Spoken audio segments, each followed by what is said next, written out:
ಭೇಟಿ ಆದ ಬಳಿಕ ನಿಮ್ಮಿಬ್ಬರ ಪರಿಚಯ ಆದ ಬಳಿಕ ಪರಿಚಯದಲ್ಲಿ ಇದ್ದಾಗ್ಲೇ ಪ್ರೀತಿಯನ್ನು ವಿಚಾರ ಬಂದಾಗ್ಲೇ ಮದುವೆ ಆಗಿತ್ತು ಅವ್ರಿಗೆ? ಇಲ್ಲ ಆಗಿರ್ಲಿಲ್ಲ ಮೇಡಮ್. ಮತ್ತೆ ಯಾವಾಗ 2015 ಇಂದ 2017 ವರೆಗೂ ನನ್ನ ಜೊತೆ ಇರ್ತಾರೆ. ಓಕೆ, ಇರ್ತಾರೆ. ಹಾಗೂ ಅವ್ರು ನನ್ನ ಜೊತೆ ಪ್ರೀತಿ ಏನು ಹೇಳಿರಲ್ಲ, ಅಂದ್ರೆ ಲೈಕ್ ಫ್ರೆಂಡ್ಸು ಪ್ಲಸ್ ಲವ್ ಅಂತೆಲ್ಲ ಹೇಳಿರ್ತಾರೆ.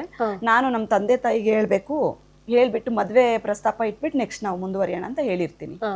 ಅದಾದ ನಂತರದಲ್ಲಿ ಅವರು ಬರ್ತೀನಿ ಒಂದಿನ ಅಂತ ಹೇಳಿರ್ತಾರೆ, ಬಟ್ ಅವ್ರು ಬಂದಿರಲ್ಲ. ಬರೀ ನಾನು ಅವರೇ ಮೀಟ್ ಮಾಡ್ತಾ ಇರ್ತೀವಿ. ಸೊ 2018 ಅವರು ನಾನು ದುಬೈಗೆ ಹೋಗಿ ಬರ್ತೀನಿ, ಸ್ವಲ್ಪ ಅಮೌಂಟ್ ಎಲ್ಲ ಇಟ್ಕೊಳ್ತೀನಿ, ನಮ್ಮ ಮುಂದಿನ ಫ್ಯೂಚರಿಗೆ ಹೆಲ್ಪ್ ಆಗುತ್ತೆ ಅಂತ ಹೇಳ್ತಾರೆ. ಸೊ ಹಾಗಾಗಿ ನಾನು ಆತ್ಮೀಯವಾಗಿ ಅವ್ರನ್ನ ಕೊಟ್ಟು ಸರಿ ಕಳಿಸ್ತೀನಿ. ಬಟ್ ನಮಗೋಸ್ಕರನೇ ಹೋಗ್ತಾ ಇರೋದು, ನಮ್ಮ ಫ್ಯೂಚರ್ಗೋಸ್ಕರ ಅಂತ ಹೇಳಿದಾಗ ಚೆನ್ನಾಗಿರುತ್ತೆ ಅಲ್ವಾ ಫ್ಯೂಚರ್ ಅಂತ. ಬಟ್ ಆ ದುಬೈ ಅನ್ನುವಂತ ವಿಚಾರ ಬಂದಾಗ ಆಗ್ಲೇ ಮದುವೆ ಆಯ್ತು ಅಂತ ಗ್ಯಾಪ್ ಅಲ್ಲಿ ಹೆಂಗೆ? ಇಲ್ಲ ಮೇಡಮ್, ಅದೇ 2018 ಅವ್ರು ನಾನು ನಂಬರ್ ಕೊಡಿ ಅಂತ ಕೇಳಿದಾಗ ಅದೇ ನಂಬರ್ ಇರುತ್ತಲ್ವಾ, ಇದೇ ನಂಬರಲ್ಲಿ ಮಾತಾಡೋಣ ಅಂದಿದ್ದಕ್ಕೆ ಅಲ್ಲಿ ಬೇರೆ ನಂಬರ್ ಇರುತ್ತೆ, ನಾನು ಅದನ್ನ ಕೊಡ್ತೀನಿ, ನಾನು ಅಲ್ಲಿ ಹೋದಾಗ ಕೊಡ್ತೀನಿ ಅಂತ ಹೇಳಿರ್ತಾರೆ. ನೆಕ್ಸ್ಟ್ ಅಂದ್ರೆ ನಾನು ಆ ನಂಬರಿಗೆ ಕಾಲ್ ಮಾಡಿದಾಗ ಅದು ಸ್ವಿಚ್ ಆಫ್ ಆಗುತ್ತೆ ಮೇಡಮ್. ಬಟ್ ನಾನು ನನ್ನ ನಂಬರ್ ಅದೇ ಇಟ್ಕೊಂಡಿರ್ತೀನಿ. ಯಾವತ್ತೋ ಒಂದಿನ ಕಾಲ್ ಮಾಡಬಹುದು ಅಂತ ಹೇಳಿ ನಾನು ಅದೇ ನಂಬರ್ ಅಲ್ಲಿ ನಾನು ಇರ್ತೀನಿ ಮೇಡಮ್. ನೆಕ್ಸ್ಟ್ ಅವ್ರು ಏನ್ ಮಾಡ್ತಾರೆ, 2018 ಅವ್ರಿಗೆ ಅವರ ಫ್ರೆಂಡ್ ಒಬ್ರು ಯಾರೋ ಸಹಾಯದಿಂದ, ಅವ್ರ ಹೆಸರು ಏನೋ ಹೇಳಕ್ ಇಷ್ಟಪಡಲ್ಲ ನಾನು, ಅವರು ಸಹಾಯದಿಂದ ಅವರು ಇನ್ನೊಂದು ಹುಡುಗಿ ಪರಿಚಯ ಮಾಡ್ಕೊಂಡು, ಅವ್ರಿಗೆ ಆಸ್ತಿ ತುಂಬಾ ಇರುತ್ತೆ ಮೇಡಮ್. ಇಬ್ರು ಹೆಣ್ಮಕ್ಳು ಅವರು. ಹಾಗಾಗಿ ಆಸ್ತಿ ತುಂಬಾ ಇದ್ದಾಗ ಇವರು ಒಬ್ರೇ ಮಗ ಮನೇಲಿ. ಹಾಗಾಗಿ ಆಸ್ತಿ ಹೆಣ್ಮಕ್ಳಾದ್ರೆ ಅದ್ ನನ್ ಪಾಲಾಗುತ್ತೆ ಅಂತ ಹೇಳಿ ದುರಾಸೆಯಿಂದ ಅವ್ರಿಗೆ ಮದ್ವೆ ಆಗ್ಬಿಡ್ತಾರೆ. ನನಗಿದು ಯಾವ್ದು ಮಾಹಿತಿ ಇರಲ್ಲ, ಬಿಕಾಸ್ ನಾನು ಬೇಲೂರಲ್ಲಿ ಇರ್ತೀನಿ ಮೇಡಮ್, ಖಾಸಗಿ ಶಾಲೆಯಲ್ಲಿ ನಾನು ವರ್ಕ್ ಮಾಡ್ತಾ ಇರ್ತೀನಿ. ಆಮೇಲೆ ಇವರು ಏನ್ ಮಾಡ್ತಾರೆ, ಮದ್ವೆ ಮಾಡ್ಕೊಂಡು ಇವರು 2 months ಅಷ್ಟೇ ಮೇಡಮ್ ಆ ಹುಡುಗಿ ಜೊತೆ ಇರಕ್ಕಾಗೋದು. ಮನಸ್ತಾಪಗಳಾಗ್ಬಿಟ್ಟು ಅವರು ಡಿವೋರ್ಸ್ ಆಗಲ್ಲ, ಬೇರೆ ಬೇರೆ ಆಗಿರ್ತಾರೆ. 2019 ಅವರು ಡಿವೋರ್ಸ್ ಅಪ್ಲೈ ಮಾಡ್ತಾರೆ ಮೇಡಮ್. ಸೊ ಅವರು ಮನೆ ಹೊಲ್ಸಕ್ ಪ್ರಯತ್ನ ಪಡ್ತಾರೆ ಅವ್ರ ಹಿರಿಯರೆಲ್ಲ. ಅದನ್ನ ನನಗೆ ನಂತರದಲ್ಲಿ ಗೊತ್ತಾಗಿದ್ದು. ಸೊ ಅವ್ರು ಇಷ್ಟ ಪಡಲ್ಲ. ಅಶ್ವಿನಿ ಅವರ ಯೂಶಲಿ ಹೆಣ್ಮಕ್ಳಿಗೆ ಹೆಂಗಿರುತ್ತೆ ಅಂದ್ರೆ, ಈ ಡಿಗ್ರಿ ಮುಗ್ದಂಗೆ ಒಂದ್ ಮದುವೆ ಪ್ರಸ್ತಾಪ ಆಗುತ್ತೆ ಮನೇಲಿ, ತಂದೆ ತಾಯಿ ಮದುವೆ ಮಾಡ್ಕೋ ವಯಸ್ಸಾಯ್ತು, ಈ ತರ ಒಂದಷ್ಟು ಪ್ರಸ್ತಾಪಗಳು ಬರುತ್ತೆ. ನಿಮ್ಮ ವಿಷಯದಲ್ಲಿ ಆಗ್ಲೇ ಇಲ್ವಾ? ಮನೆಯಲ್ಲಿ ಪೇರೆಂಟ್ಸ್ ಗೊತ್ತಿತ್ತಾ ನೀವು? ಮೇಡಮ್, ನನ್ನ ತಂದೆ ಹೇಗೆ ಅಂತಂದ್ರೆ, ನಾನು ಫುಲ್ ಇಂಡಿಪೆಂಡೆಂಟ್ ಆಗಿ ಬೆಳೆಸಿದ್ದು, ತುಂಬಾ ಬೋಲ್ಡ್ ಆಗಿ ಮೇಡಮ್. ಯಾಕಂದ್ರೆ ನನ್ಗೆ UPSC ಒಂದು ಡ್ರೀಮ್. ಟಿಲ್ ಟುಡೇ ನಾನು ಲಾಸ್ಟ್ ಅಟೆಂಪ್ಟ್ 8 marks ಅಲ್ಲಿ ಹೋಗಿದೆ, ನನ್ಗೆ ಇನ್ನೂ ಒಂದು 2 attempts ಇದೆ. ನನ್ನ ಡ್ರೀಮ್ ಅದು ಮೇಡಮ್. ನಾನು ಇವನ ಹತ್ರನೂ ಡಿಸ್ಕಸ್ ಮಾಡಿದ್ದೆ. ಬುಕ್ಸ್ ಎಲ್ಲ ಎಷ್ಟೇ ಇಂಡಿಪೆಂಡೆಂಟ್ ಆಗಿ ಮಕ್ಕಳು ಇದ್ದಾರೆ, ಹೆಣ್ಮಕ್ಳು ಇದ್ದಾರೆ ಮೇಡಮ್, ಪ್ರಪೋಸಲ್ ಬಂದಿತ್ತು ಮೇಡಮ್. ನನಗೆ 2000 ನಾನು ಡಿಗ್ರಿಯಲ್ಲಿ ಇದ್ದಾಗಿಂದಾನು ನನಗೆ ಪ್ರಪೋಸಲ್ ಮೇಡಮ್ ಬರ್ತಾನೆ ಇತ್ತು. ಬಟ್ ನಾನು ನಮ್ಮ ತಂದೆಗೆ ಹೇಳ್ದೆ MSc ಮುಗಿಸ್ಕೊಳ್ತೀನಿ ಅಪ್ಪಾಜಿ. ನಮ್ಮ ತಂದೆ ಸಪೋರ್ಟ್ ಮಾಡ್ತಾ ಇದ್ರು ಮೇಡಮ್. ಹಾಗಾಗಿ ಎಜುಕೇಶನ್ ತುಂಬಾ ಸಪೋರ್ಟ್ ಮಾಡ್ತಾ ಇದ್ರು. ಸೊ ಹಾಗಾಗಿ ನಾನು ಯಾವುದೇ ರೀತಿ ಮದುವೆ ಬಗ್ಗೆ ಇಷ್ಟಪಡ್ತಿರ್ಲಿಲ್ಲ. ನನ್ನ ಫ್ರೆಂಡ್ಸ್ ಎಲ್ಲ ಹೇಳೋರು ಮೇಡಮ್, ಮದುವೆ ಆದ್ಮೇಲೆ ಮುಗೀತು, ಫ್ರೀಡಮ್ ಇದಾಗ್ಬಿಡತ್ತೆ, ನೀನು ಓದು, ನೀನು UPSC ಮಾಡು ಅಂತ ನನ್ನ ಫ್ರೆಂಡ್ಸ್ ಎಲ್ಲ ಸಪೋರ್ಟ್ ಮಾಡ್ತಾ ಇದ್ರು.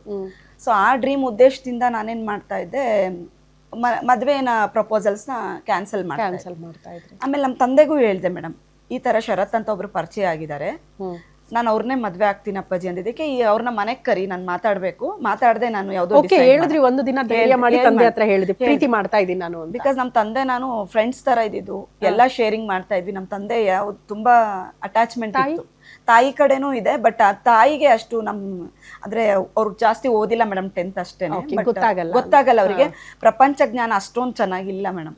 ಹಾಗಾಗಿ ಅವ್ರೇನ್ ಮಾಡಿದ್ರು, ನಮ್ಮ ತಂದೆ ಕರ್ಸಿದ್ರು ಮೇಡಮ್ ಅವ್ರನ್ನ, ಶರತ್ನ ಆದ್ರೆ ಚಿಕ್ಕಮಂಗ್ಳೂರಲ್ಲಿ ಕರ್ಸ್ಕೊಂಡ್ರು. ನಮ್ಮ ತಾಯಿಗೆ ಗೊತ್ತಾಗಲ್ಲ, ಏನಾದ್ರು ಮಾತಾಡ್ಬಿಡ್ತಾರೆ ಅಂತ ಹೇಳಿ ಚಿಕ್ಕಮಂಗ್ಳೂರಲ್ಲಿ ಕರ್ಸ್ಕೊಂಡು ದೇವಸ್ಥಾನದಲ್ಲಿ ಸರ್, ಬೋಳರಾಮೇಶ್ವರ ಅಂತ ಚಿಕ್ಕಮಂಗ್ಳೂರಲ್ಲಿ ದೇವಸ್ಥಾನ ಇದೆ ಮೇಡಮ್, ಈಶ್ವರನ್, ಅಲ್ಲಿ ಕರ್ಸಿ ಮಾತಾಡಿ ನನ್ನ ಮಗಳ ಮದುವೆ ಆಗ್ತೀಯೇನಪ್ಪ ಅಂತೆಲ್ಲ ಕೇಳಿದಕ್ಕೆ, ಹೌದು ಅಂಕಲ್, ನಾನು ಇಷ್ಟಪಟ್ಟಿದ್ದೀನಿ, ಮದುವೆ ಮಾಡ್ಕೊಳ್ತೀನಿ, ಯಾರಿಗೂ ಕೊಡಬೇಡಿ, ನಾನು ತಪ್ಪಲ್ಲ ಮಾತಿಗೆ ಅಂತ ಹೇಳಿ ಅಲ್ಲಿ ಈಶ್ವರನ್ ಮೇಲೆ ಪ್ರಮಾಣ ಮಾಡ್ತಾನೆ. ಅವಾಗ ಜಾಬಲ್ಲಿ ಇದ್ರಾ ಶರತ್?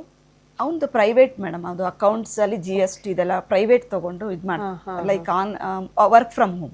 ಓಕೆ, ಆತರ ಮಾಡ್ತಾ ಇದ್ರು. ಹೌದು. ಸೊ ತಂದೆಗೂ ಕೂಡ ಒಂದು ವಿಶ್ವಾಸ ಬಂತು, ಇಲ್ಲ ಮದ್ವೆ ಆಗಬಹುದು, ಪ್ರಮಾಣ ಮಾಡಿ ಹೇಳಪ್ಪ, ಯಾಕಂದ್ರೆ ನನಗೆ ನಂಬಿಕೆ ಯಾಕೋ ಬರ್ತಾ ಇಲ್ಲ. ನಮ್ಮ ತಂದೆ ಆದ್ರೂ ನಮ್ಮ ತರ ನಿಮ್ ತಂದೆಗೆ ಸ್ವಲ್ಪ ಡೌಟ್ ಇತ್ತು, ಯಾಕಂದ್ರೆ ಅವ್ರದ್ದು ಕ್ಯಾಸ್ಟ್ ಬೇರೆ ಇತ್ತಲ್ಲ ಮೇಡಮ್, ಅಪ್ಪರ್ ಕ್ಯಾಸ್ಟ್ ಬಂದು ಲಿಂಗಾಯತ್ ಕಮ್ಯುನಿಟಿಗೆ ಬರ್ತಾರಲ್ಲ, ನಂದು ಸ್ಕೆಡ್ಯೂಲ್ ಇತ್ತಲ್ಲ, ಯಾಕೋ ನನಗೆ ಸ್ವಲ್ಪ ಇದಿದೆ ಕಣಪ್ಪ, ಪ್ರಾಮಿಸ್ ಮಾಡಿ ಹೇಳು, ನಿಮ್ಮ ತಂದೆ ತಾಯಿನ ಇಲ್ಲಿಗೆ ಕರ್ಸು ಅಂದ್ರು.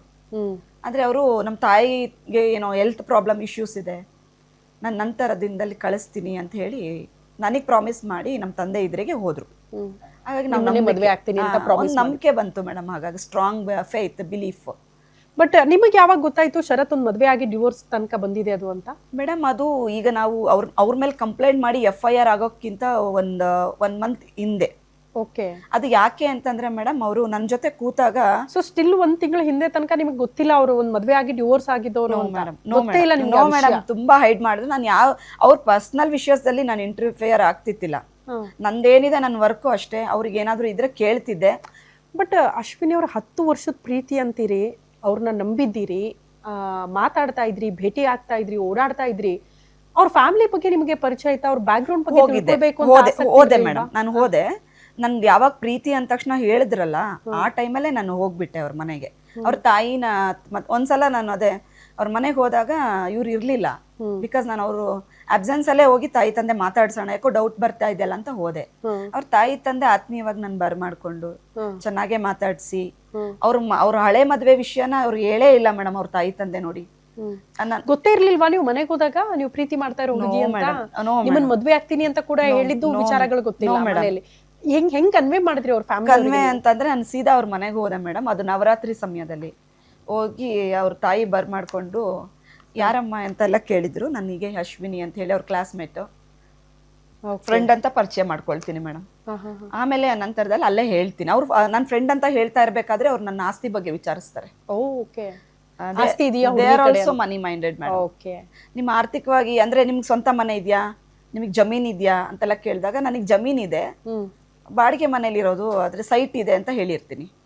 ಅವ್ರು ಪೂರ್ತಿ ಎಲ್ಲ ನಿನಗೆ ಎಷ್ಟು ಸಂಬಳ ಒಪ್ಕೊಂಡ್ಬಿಡೋ ಲೆವೆಲ್ಗೆ ಆಸ್ತಿ ಆ ಲೆವೆಲ್ಗೆ ಅಂದ್ರೆ ಅವ್ರು ಕ್ಷಣಕ್ಕೆ ಅಪ್ರೋಚ್ ಲೆವೆಲ್ಗೆ ಬಂದ್ಬಿಡ್ತಾರೆ ಅವರು. ನಾನ್ ಬರೀ ಫ್ರೆಂಡ್ ಅಂತ ಹೇಳ್ತಾ ಇರ್ತೀನಿ, ಅವರೇ ಬಂದ್ಬಿಡ್ತಾರೆ ಟಾಪಿಕ್ಗೆ. ಓಕೆ, ಮದ್ವೆ ಮಾಡ್ಕೋಬಹುದು ಇವ್ರನ್ನ ಅಂತ ಹೇಳ್ಬಿಟ್ಟು ಅವ್ರು ಬಂದು ಅರಿಶಿನ ಕುಂಕುಮ ತಗೊಂಡ್ ಬಂದ್ ಕೊಡ್ತಾರೆ ಶರತ್ ಅವ್ರ ಫ್ಯಾಮಿಲಿ ಅಮ್ಮ. Okay okay.